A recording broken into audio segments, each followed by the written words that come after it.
एक बार महान तपस्वी ऋषि दुर्वासा कुछ महीनों के लिए कुंती भोज के महल में अतिथि बनकर रहे।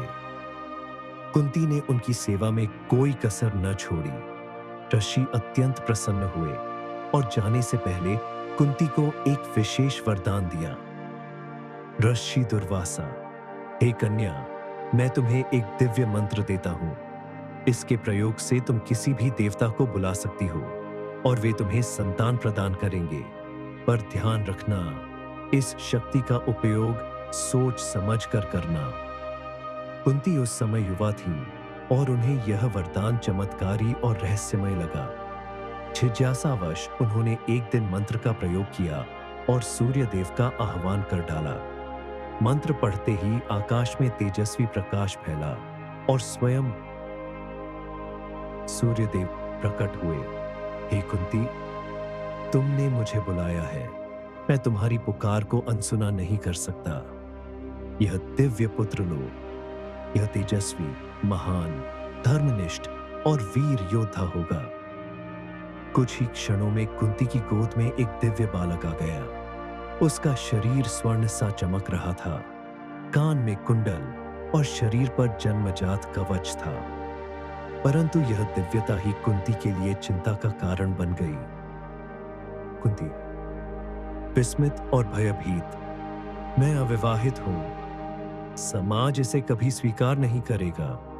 मेरे कुल का अपमान होगा।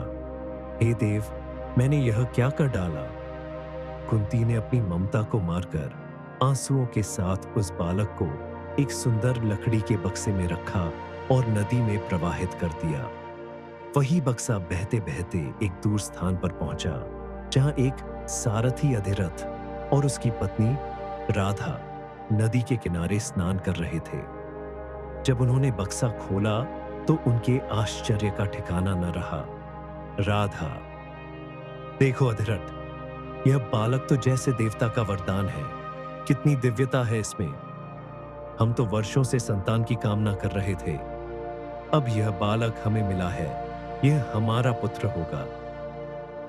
उन्होंने उस दिव्य बालक को कर्ण नाम दिया, सूर्य के तेज के समान दमकने वाला। कर्ण एक तेजस्वी, परिश्रमी और साहसी बालक था। उसे धनुर्विद्या में असाधारण रुचि थी। जब वह बड़ा हुआ तो उसने गुरु द्रोणाचार्यों से शिक्षा की याचना की। गुरुदेव, मुझे धनुर्विद्या सिखाइए। मैं महान योद्धा बनना चाहता हूं। तुम सूत पुत्र हो। मेरा धर्म केवल क्षत्रियों को शिक्षा देना है। क्षमा करो, मैं तुम्हें शिष्य नहीं बना सकता।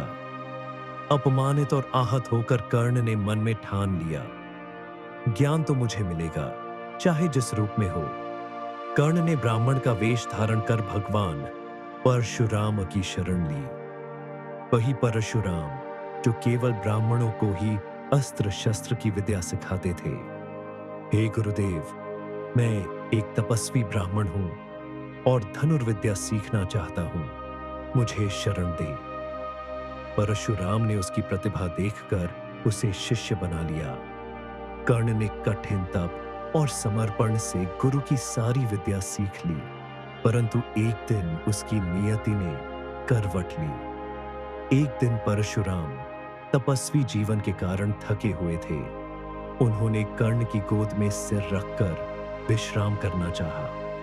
तभी एक कीड़ा कर्ण की जांघ में घुस गया और रक्त बहने लगा। कर्ण ने गुरु की नींद भंग न हो इसलिए पीड़ा सह ली। पर जब परशुराम की नींद खुली और उन्होंने रक्त देखा तो चौंक गए। कर्ण, यह क्या? तुमने इतनी पीड़ा कैसे सह ली? कोई सामान्य ब्राह्मण यह नहीं कर सकता। तुम सच बताओ, कौन हो तुम? कर्ण अब झूठ न बोल सका।